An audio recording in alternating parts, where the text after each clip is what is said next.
13. detsembril toimub meil siin Laagri City kontserdimajas üks kontsert, kus lisaks kuulsatele inimestele nagu Vaiko Eplik ja Liisi Koikson astuvad üles ka kohalikud kollektiivid. Pääskülast on siin Janno Võõspõld, Anne Adamsi laulustuudio, Saku Saue ja nii edasi. Sina esindad siis Pääsküla külarahvast nii-öelda kohaliku kollektiivina. Mis sa plaanid teha, laulad või loed luuletust või? Ma ei olegi veel päris täpselt mõelnud, mida ma seal esitan. Aga ma usun, et ma kindlasti laulan.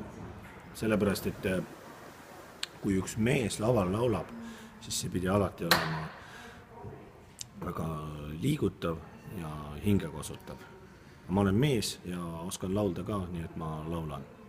Sa võiksid ühe lausega rahvale, oma küla rahvale öelda siis ka, et mis sa asjadest üleüldse arvad? No nendest kõigist asjadest.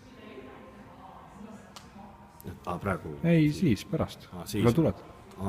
Laulad laulu ära ja siis ütled.